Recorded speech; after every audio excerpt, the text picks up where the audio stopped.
नमस्कार, मेरा नाम है अजीत और मैं आपको रूबरू कराऊंगा कुछ बहुत ही इंटरेस्टिंग फैक्ट से और साथ ही कुछ अनसुने किस्सों से। तो इसी कड़ी में आज हम शुरू करने जा रहे हैं एक सीरीज जिसका नाम है हमारे वीर। इस सीरीज में हम बात करेंगे कुछ ऐसे लोगों की जिनके इतिहास की किताबों में तो शायद बहुत कम जगह मिली, लेकिन लोगों के दिलों में वो आज भी जिंदा है। और इसमें हम बात करेंगे एक ऐसे महान वीर पुरुष की जिसे लोग 80 साल का जवान कहते हैं। ये कहानी है तब की जब सन 1857 की क्रांति चल रही थी और जगह जगह आम भारतीय और ब्रिटिश फौज में झड़प चल रही थी।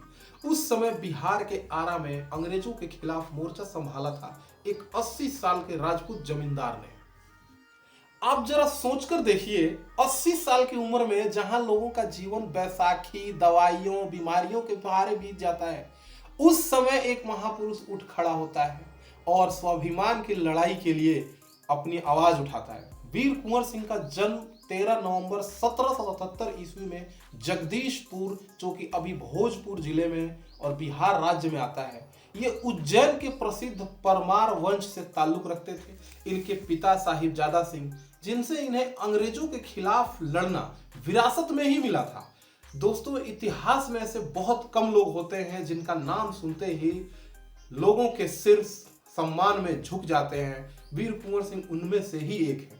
अगर आप उनकी वीरता का अंदाजा लगाना चाहें तो आप इस बात से लगा सकते हैं कि ना तो उनके पास अंग्रेजों जितनी सेना थी, ना उनके पास अंग्रेजों जितना गोला बारूद था। बावजूद इसके उन्होंने एक बार नहीं बल्कि 10 से ज्यादा छोटे बड़े युद्धों में अंग्रेजों को धूल चटा दिया।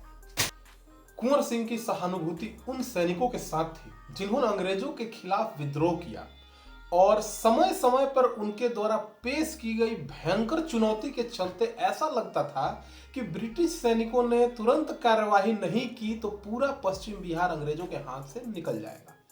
आप उनकी वीरता का अंदाजा इस बात से भी लगा सकते हैं कि उनकी तारीफ उनके दुश्मनों ने भी की थी।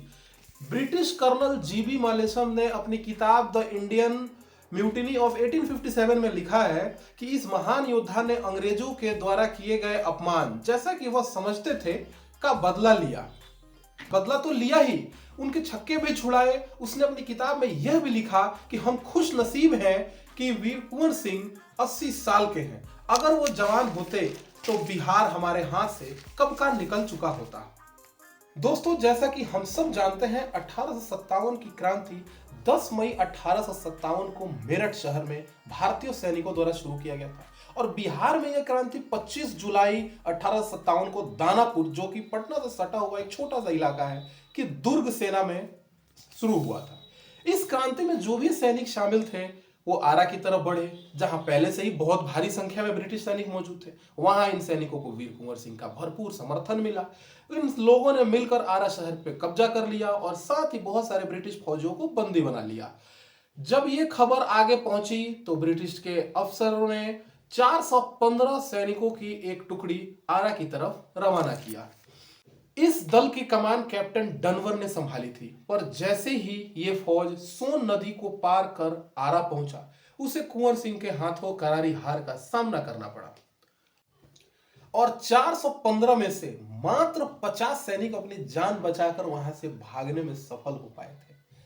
वीर कुंवर सिंह को गुरिल्ला युद्ध नीति में महारत हासिल थी और वो अपनी सेना को अलग अलग और छोटी छोटी टुकड़ियां बनाकर और उन्हें अलग अलग तरीके से गुरिल्ला की ट्रेनिंग दिया करते थे। वीर कुंवर सिंह की बहादुरी को देखते हुए बहुत से कवियों ने उनकी प्रशंसा में बहुत सारी कविताएं लिखी हैं।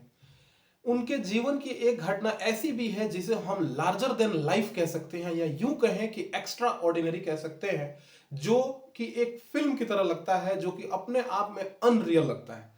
ये घटना यूं है कि जब वे एक अपने गांव वापस आ रहे थे, तब गंगा के किनारे उनकी और ब्रिटिश सेना में घमासान युद्ध हुआ, जिसमें उनके एक हाथ में गोली लग गई और गोली का जहर फैलने की वजह से उन्होंने अपना एक हाथ काट के गंगा में प्रवाहित कर दिया और अपने आखिरी साल में भी, अपने आखिरी समय में भी, उन्होंने अपने आखिरी युद्ध में भी सिर्फ एक हाथ से युद्ध को ना सिर्फ लड़ा बल्कि उस युद्ध को जीता भी, और इस तरीके से उन्होंने इस दुनिया को अलविदा कहा और हम सब के लिए एक सीख देकर गए। 23 अप्रैल 1966 को भारत सरकार ने वीर कुंवर सिंह को सम्मान देने के लिए एक डाक टिकट जारी किया और बिहार सरकार के द्वारा वीर कुंवर सिंह को सम्मान देने के लिए एक संग्रहालय भी बनाया गया है जो कि उनके गांव जगदीशपुर में मौजूद है। इसी के साथ आज का हम एक छोटा सा एपिसोड खत्म करते हैं।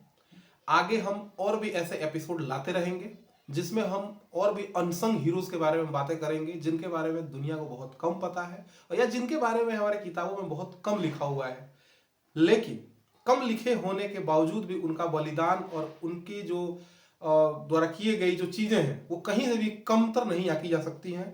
इसलिए हम इस सीरीज को आगे बढ़ाते रहेंगे और अभी के लिए नमस्कार।